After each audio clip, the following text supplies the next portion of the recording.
you all thought I was done with this car. Yes, you guys have made a bunch of different comments about it, such as, oh, it's a little bit ugly. Oh, the build quality is absolutely dodgy. Oh, this car is poorly made. This car is an absolute boat. Well, today I am finally here to defend my family honor and basically admit that you guys were kind of right. Here we are in my driveway with me standing in front of our 2017 Lincoln MKT. Hello everyone and welcome to EA40, and this car was last in a video that was featured both on this channel and on the Petrol Ped YouTube channel with the whole peddler's rides reviewing your own car in your driveway. Well, this is the car that I reviewed, our 2017 Lincoln MKT, and it was one that was kind of mixed received among you viewers. Some of you guys loved the production quality of the video I made, which I really thank you for that, but a lot of you guys really did not like the vehicle in general. Now in this video, I'm not going to go over everything I dislike about the car, but I'm actually going to go over everything that's kind of broken on the car, because despite the car being about 3 years old,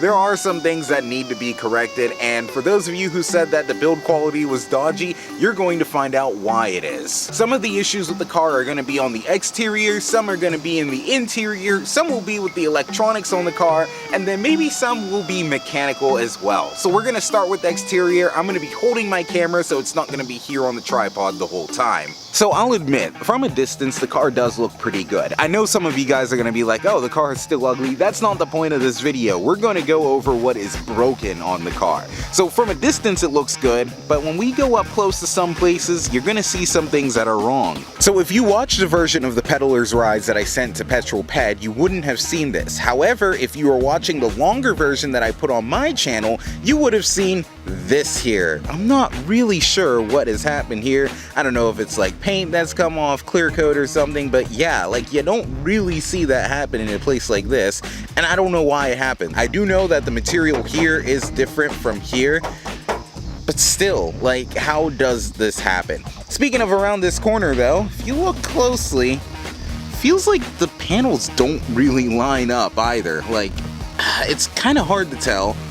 I can even push the camera in a little bit, but yeah, you can kind of see how it just doesn't fully line up there. Of course, there are a few places that have little scratches, dings, dents, etc. There was this one that I recently discovered. I don't really know how that happened. That's unfortunate. Luckily, around here, it does seem like everything lines up, so that's good, but I kind of noticed the back when I looked at the front here, because it was like, wait a minute, this lines up perfectly. Why doesn't it line up very well in the back? Although, right over here, it doesn't line up perfectly either. Like, it does stick out just a little bit more, and there was no kind of front impact collision or anything with this. And then once we go to the back, we see that, yep, it doesn't fully line up here and here either. Also related to the outside here has to do with this keypad. Now, because I already washed the car, I put the hose back and everything, I can't really demonstrate it here, but what I have noticed is that whenever you have the key on you or something, or the key nearby, and you spray with the hose, this touchpad does think that, like, you're touching it basically, and it can kind of malfunction things around a little bit, and that's a little bit annoying. I know there was a recall some time ago by Ford and Lincoln where they basically had to recall these cars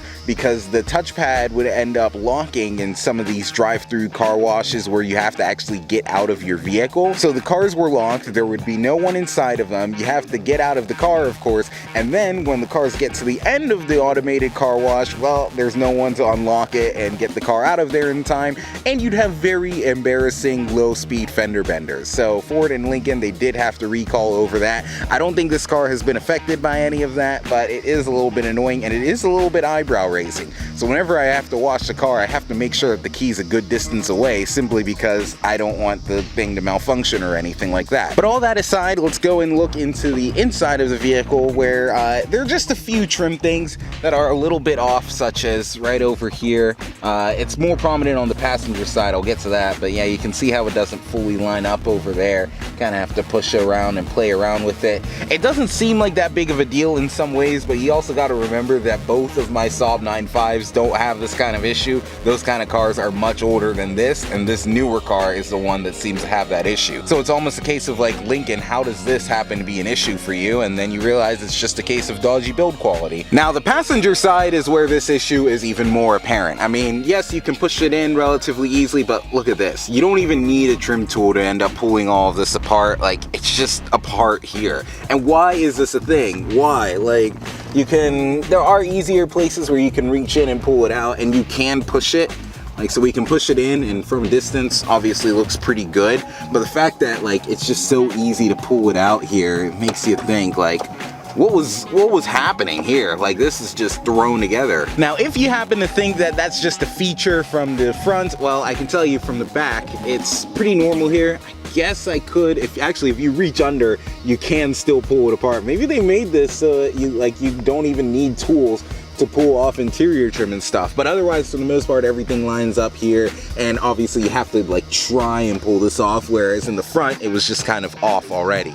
So I'll admit this navigation screen is a little bit dusty and all right now. I'll have to get it clean, but before I even turn on the car and everything, look at basically how the nav screen is kind of fallen in a bit, and you can kind of see some of the top part here and the way that light white line is, and then I guess it goes farther down in. But yeah, even the navigation screen isn't even fully in here.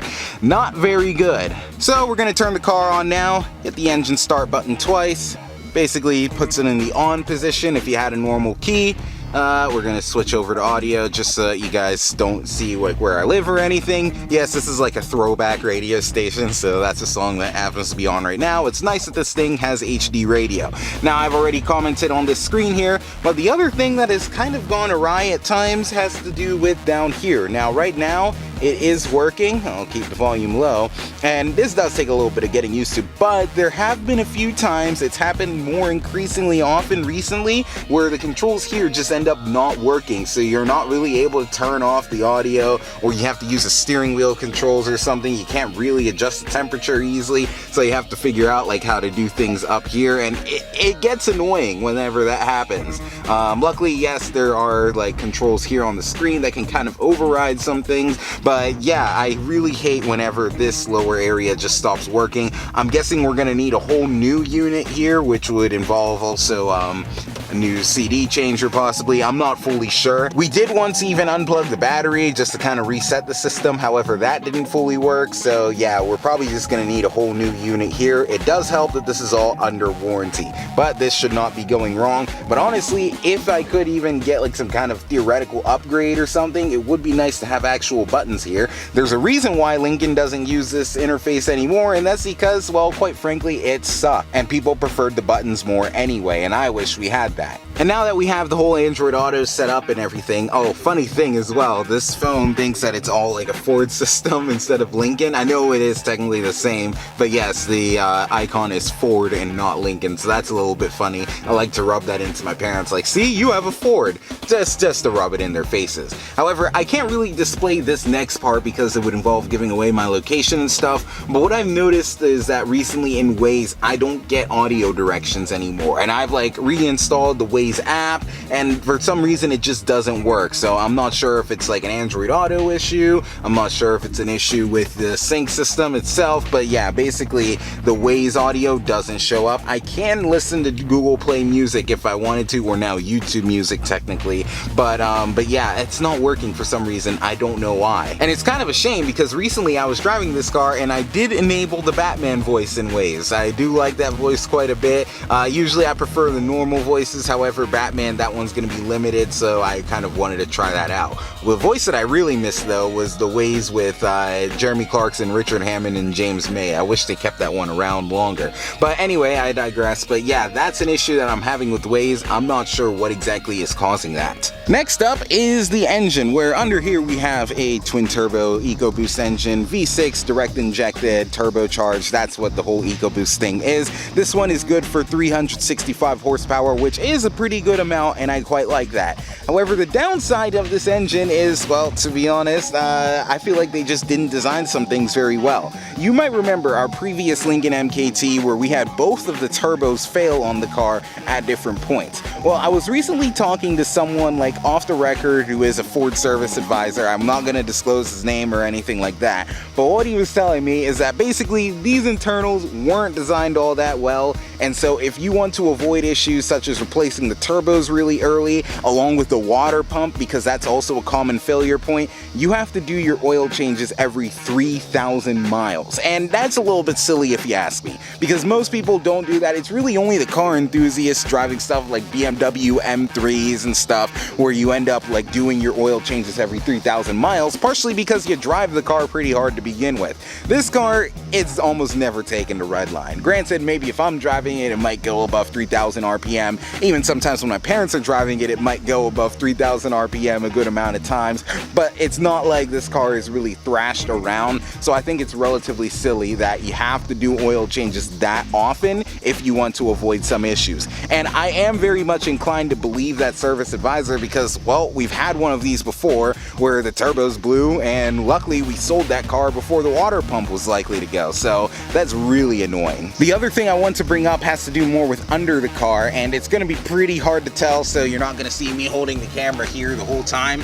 But somewhere under here is the power transfer unit, and that basically has to do with how the four-wheel drive system works.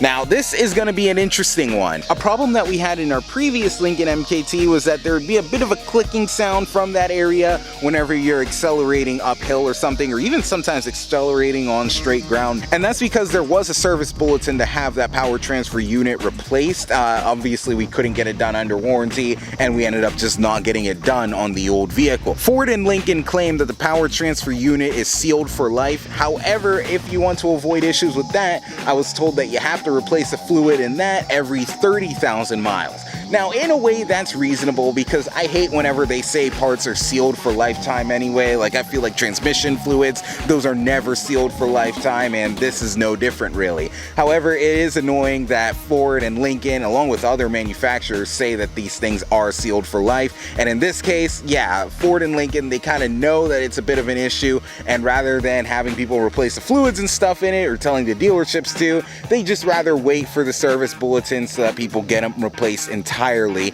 oftentimes out of warranty. So that's annoying. That's something that I hope we can do on this new ownership for this car. Finally, you guys are gonna get a sound check because as I was positioning the car to park it here, I noticed an excess amount of smoke coming from the tailpipes. I'm not sure what would cause it. Like, I was thinking, oh, is it something mechanical that's wrong? But the thing is, it's not cold out or anything like that, and it's not all that hot out, so maybe you can tell some of the exhaust coming out, or maybe there is actually something wrong with it. But I'm gonna place the camera here, and then I'm just gonna start the car, rev it up a bit, and you guys will be able to tell, okay, is something up, or is it just me a little bit frantic?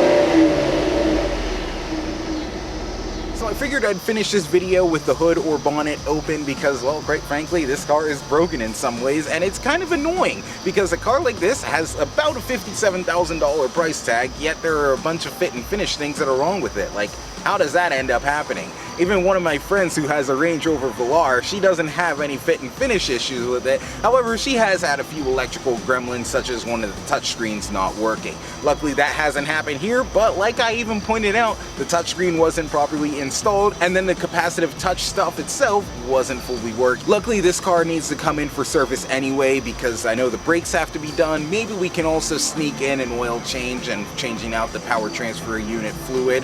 This car's around 20,000 miles, so it would just be good to have that fluid change anyway, along with the oil change as well, because clearly you have to do those oil changes more than you really should in a normal car that isn't driven very hard. If anyone at Lincoln is watching this video, don't worry, I still like this car in so many different ways. However, I do wish that the quality of the car was better. Like, I wish the fit and finish was better, I wish that the powertrain and the drivetrain was a little bit better sorted, and maybe just other odds and ends here. I just wish it was a little bit better.